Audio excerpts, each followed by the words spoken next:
Magandang araw sa inyong lahat.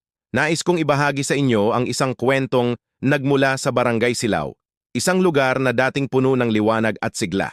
Noong unang panahon, ang Barangay Silao ay kilala sa kanyang maningning na araw at masayang pamayanan. Ngunit isang araw, bigla na lamang nawala ang araw. Walang sino man ang nakakaintindi kung bakit ito nangyari. Ang dating maliwanag na kalangitan ay biglang naging madilim at malungkot. Sa gitna ng kadilimang ito, may isang batang babae na nagngangalang Maya. Siya'y may pusong matapang at puno ng pag-asa. Hindi siya natakot sa dilim. Sa halip, pinili niyang gumawa ng paraan upang maibalik ang liwanag sa kanilang lugar. Isang umaga, habang ang lahat ay nag-aalala, ipinahayag ni Maya na aakyat siya sa Bundok Ilaw, ang pinakamataas na bundok sa kanilang lugar.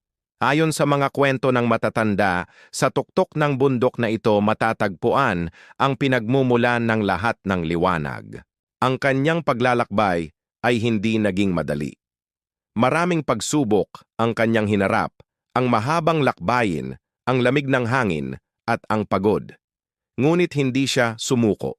Sa bawat hakbang, iniisip niya ang mga ngiti ng mga tao sa kanyang barangay, ang tuwa ng mga bata na naglalaro sa ilalim ng araw, at ang pag-asa ng buong pamayanan. Nang marating niya ang tuktok ng bundok, nakita niya ang araw na natutulog sa isang higaan ng mga ulap. Ginising niya ito ng marahan at ikinuwento ang nangyayari sa kanyang barangay.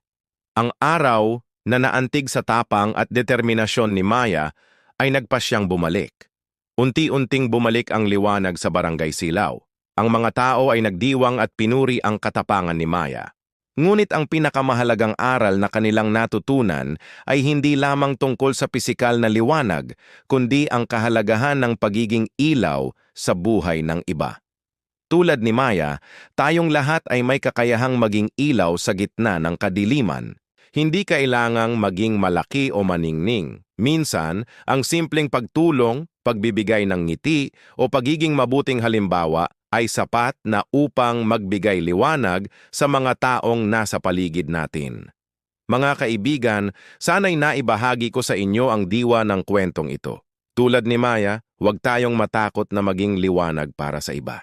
Sa mundong minsan ay tila madilim, kailangan natin ng mga taong handang magningning at magbigay pag-asa. Kung nagustuhan ninyo ang kwentong ito, huwag kalimutang mag-subscribe sa aming channel at i-like ang video na ito. Ibahagi rin natin ito sa ating mga kaibigan upang mas marami pang tao ang ma-inspire na maging liwanag sa buhay ng iba. Maraming salamat sa inyong pakikinig. Hanggang sa muli mga kaibigan. Tandaan, sa bawat kadiliman may liwanag na naghihintay magningning.